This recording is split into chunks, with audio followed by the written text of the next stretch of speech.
Hello everyone and welcome back to MATHBOLTMASTER. আৰম্ভ কৰোঁ আমাৰ আজিৰ সেশনটো। তো আজিৰ সেশনটো হ'ব এটা প্ৰেক্টিছ সেশন। আমি কি কৰিম? আমি পাৰ্চেন্টেজৰ ওপৰত কেইটামান word problems solve কৰিম। So let us begin.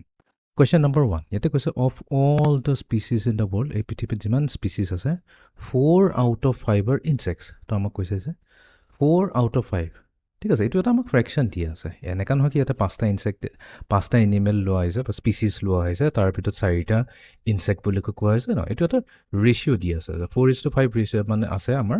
আমাক কৈছে এইটো পাৰ্চেণ্টেজত যদি আমি কওঁ এইটো কিমান হ'ব। অ'কে, 4:5ক পাৰ্চেণ্টেজত লৈ যাবৰ কাৰণে কি আমাৰ ইয়াৰ ডিনমিনেটৰটো বনাব লাগে 100। অ'কে, এতিয়া 5ৰ লগত আমি কি মাল্টিপ্লাই কৰিলে আমি 100 পাম? তো আমিতো জানো 5ৰ লগত 20 মাল্টিপ্লাই কৰিলে 100 পাম। তাৰ মানে নিউমাৰেটৰ লগতো আমি 20 মাল্টিপ্লাই কৰিব লাগিব। চ' 4 × 20 কৰিলে আমাৰ কি হ'ব? 80। এইটোৱে হৈ যাব আমাৰ পাৰ্চেণ্টেজ, ৰাইট? বিকজ 80/100 মানে কি? 80/100 মানে হৈছে 80 per 100 এতিয়া per 100 কওঁ বা per cent বুলি কৈ কওঁ। চেণ্ট মানেতো আমাৰ চেঞ্চুৰী, 100 মানে হৈছে চেঞ্চুৰী, বা 80% বুলি কৈ কওঁ, আমাৰ কথাটো একে হৈ যায়। তো ইয়াতে আমি কম যে আমাৰ পাৰ্চেণ্টেজত আহিব এইটো 80%। Okay, next question. 2% of students at Hamilton Middle School have red hair. কৈছে এই স্কুলখনত, হেমিল্টন মিডল স্কুলখনত যিমান ষ্টুডেণ্ট আছে তাৰে 2% ষ্টুডেণ্টৰ চুলিৰ ৰং হৈছে ৰঙা। There are 700 students at Hamilton Middle School. Total আমাক দি আছে 700 ষ্টুডেণ্টছ আছে। তো আমাক কৈছে যে how many students of at Hamilton Middle School have red hair? Okay, তো আমাক কুৱেশ্যনত দিছে যে টোটেল আমাৰ যোনটো হ'ব টোটেল নাম্বাৰ অফ ষ্টুডেণ্টছ সেইটো দিয়া আছে 700। এই 700ৰে কৈছে যে 2%ৰ ৰঙা হেয়াৰ আছে। তো টোটেল ষ্টুডেণ্টছ কিমান হ'ব? তো আমি এইটো একেবাৰে চিম্পল। তো আমি 2% উলিয়াই ল'ম। কাৰ 2% অফ টোটেল ষ্টুডেণ্টছ? সেইটোৱেতো আমাক কৈছে যে এই 2% অফ 700 হৈ যাব আমাৰ ষ্টুডেণ্টছ যাৰ ৰঙা চুলি আছে। তো এইটো কেলকুলেট কৰিম। 2% মানে হৈছে 2/100 অফ হৈ যাব মাল্টিপ্লিকেশ্যন, আৰু ইফালে হৈ গ'ল আমাৰ 700। তো আমি 100 আৰু ইফালে 700 হৈ যাব 7। তো 2 × 7 হৈ গ'ল আমাৰ 14। তো আমাৰ থাকি গ'ল আনচাৰ কিমান? 14। তো ইয়াতে আমাৰ 14 ষ্টুডেণ্টছৰ চুলিৰ ৰং হ'ব red. Okay, third question. Samuel has a collection of toy cars. So Samuelৰ তাত কি আছে? টয় কাৰ কালেকশ্যন আছে। His favorite are the 27 red ones which makes up 60% of his collection. তো আমাক সুধিছে যে টোটেল কাৰ কিমান আছে। চ' লেটছ চে আমাৰ চেমিউলৰ লেট টোটেল কাৰ্ছ, সেইটোতো আমাক সুধিছে ন। Let total cars equals to X. Okay, total cars X আছে। তো তাৰ কৈছে এই এক্সৰ ভিতৰত তাৰ আছে 27। তো তাৰমানে কৈছে 27 আউট অফ কিমান? এক্স। এইটোৱে আমাক পাৰ্চেণ্টেজত দিছে, এইটোৱে হৈছে 60%। ঠিক আছে, তেনেহ'লে এক্স কিমান হ'ব? অ'কে, চ' 27/x এই ফ্ৰেকশ্যনটোৱে হৈছে 60%, ৰাইট? এতিয়া পাৰ্চেণ্টেজক আমি কেনেকৈ লিখোঁ? 60/100 লিখোঁ। অ'কে, তো ইয়াতে আমি এইটো ক্ৰছ মাল্টিপ্লাই কৰি দিম। তো ক্ৰছ মাল্টিপ্লাই কৰিলে 60 আৰু এক্স মাল্টিপ্লাই হ'লে 60x দিলে, আৰু ইফালে 27 × 100 দিলে।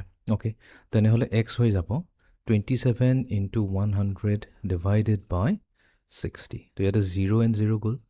এতিয়া 6 কেনেকৈ যাব? 2 3 × 6, 2 5 × 10। তো ইয়াত থাকিলে 5, এইফালে 3 1 × 3, এইফালে হৈ গ'ল 9। চ' 9 থাকিলে নিউমাৰেটত, আৰু 5 থাকিলে 9 5 × 45। তো আমি ক'ম যে টোটেল কিমান কাৰ্ছ আছিলে?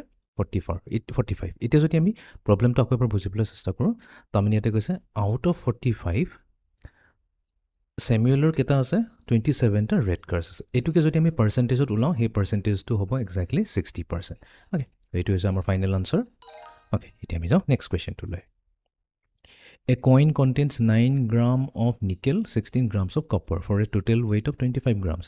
তো এটা কইন এটা আছে, সেই কইনত আছে 9 গ্ৰাম নিকেল আছে আৰু 16 গ্ৰাম কপাৰ আছে, আৰু এই দুটা যদি আমি এড কৰি দিওঁ টোটেল কিমান হ'ব? 25 হ'ব। 9 + 16 হৈ গ'ল 25। What percent of the metal in the coin is copper? আমাক সুধিছে কপাৰৰ পাৰ্চেণ্টেজ কিমান। অ'কে, তো কপাৰ আমাৰ কিমান আছে? 16 আছে। আমাৰ আছে 16 grams of copper out of কিমান? Total 25 grams. পূৰা 25 গ্ৰামছৰ পৰা 16 গ্ৰামছ আছে আমাৰ কপাৰ। তো এইটোকে আমাক কনভাৰ্ট কৰিব দিছে ক'ত? পাৰ্চেণ্টেজলৈ। তো এইটো পাৰ্চেণ্টেজত কেনেকৈ হ'ব? তো 25ক আমি বনাব লাগে 100। তো 25ৰ লগত কি মাল্টিপ্লাই কৰিলে আমি 100 পাম? আমি জানো 4। তো তাৰমানে 16ৰ লগত আমি যদি 4 মাল্টিপ্লাই কৰি দিওঁ, তেতিয়া আমি এইটো পাই যাম, সেই পাৰ্চেণ্টেজটো। চ' 16 × 4 হৈ যায় আমাৰ 64। তো আমি পাইছোঁ 16/25। এই যোনটো ফ্ৰেকশ্যন হৈছে, ফ্ৰেকশ্যন অফ কি? কপাৰ। তো কপাৰৰ ফ্ৰেকশ্যন আছে আমাৰ 16 আউট অফ 25। পাৰ্চেণ্টেজত আমি কি পাইছোঁ? 64 100%.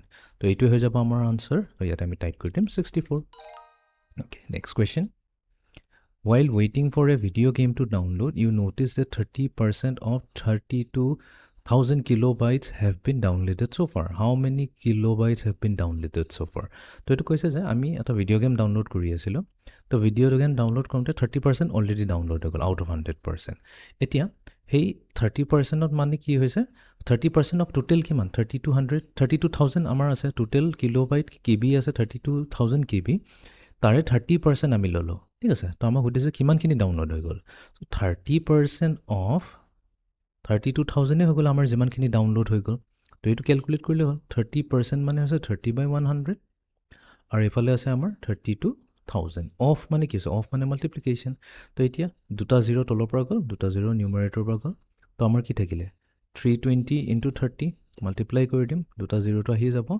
3 into 2 হৈ যাব 6 3 into 3 হৈ যাব আমাৰ 9 so 9600 kilobytes আমাৰ ডাউনলোড হৈ গ'ল তো ইয়াতে আমি টাইপ কৰি দিম 9600 okay next question Anastasia is grocery shopping with her father and wonders how much shopping is left to do Anastasia তাই বাপেকৰ লগত কি কৰিছিলে গ্ৰোচাৰী মানে গেলামালৰ দোকানত কিবা কিবি কিনি আছিল ঘৰত দৰকাৰী বস্তুবোৰ তাৰপিছত ক'লে বাপেকে ক'লে যে we already have 60% of the total items on our list her father says ঠিক আছে হি বাপেকে কল ৰিপ্লাই দিলে যে যিমানখিনি বস্তু কিনিবলগীয়া আছিলে তাৰ 60% কিন্তু আমি অলৰেডি কিনিলো আমাৰ যিমানখিনি আইটেম কিনিবলগীয়া আছিলে আমাৰ লিষ্টৰ সেই লিষ্টৰ পৰা 60% আইটেমছ আমি অলৰেডি কিনিলো আৰু 40% বাকি আছে her father says তো Anastasia sees 12 items in the cart how many grocery items are on the list okay so এইটো হৈছে আমাৰ লিষ্ট ঠিক আছে এইটো ঘৰৰ পৰা লৈ যোৱা লিষ্ট আছে লিষ্ট নম্বৰ 1ত কিবা হ'ব পাৰে আলু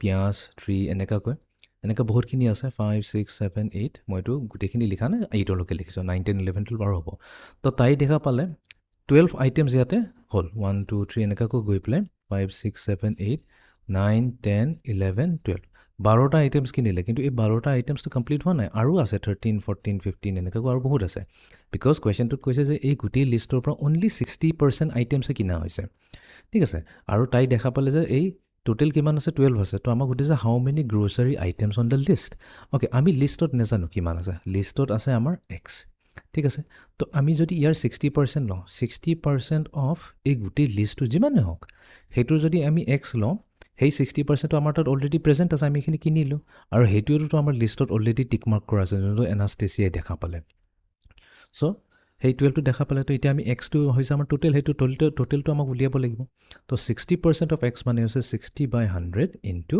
এক্স ইকুৱেলছ টু 12 তো এতিয়া আমি কি সলভ কৰিব লাগিব এক্স উলিয়াব লাগিব তো এক্স কি হৈ যাব আমাৰ 12 ইনটু 100 ডিভাইডেড বাই 60 তো এতিয়া এটা 0 গ'ল আৰু এটা 0 আপা গ'ল 6 1 = 6 6 2 = 12 so 2 ইনটু এখিনি থাকিব 10 তো এইটো হৈ গ'ল আমাৰ 20 তো তাৰমানে এই লিষ্টটোত একচুৱেলি 20 আইটেমছ আছিলে ঠিক আছে গ্ৰোচাৰী লিষ্টত 20 আছিলে ইয়াৰ 20 যদি আমি 60% লওঁ হেতু হৈ যাব 12 ওকে এতিয়া আমি যাও final কোৱেশ্চনটোলৈ A gumball machine contains 23 green gumballs, 52 red gumballs, 34 blue gumballs, 61 yellow gumballs and 30 pink gumballs.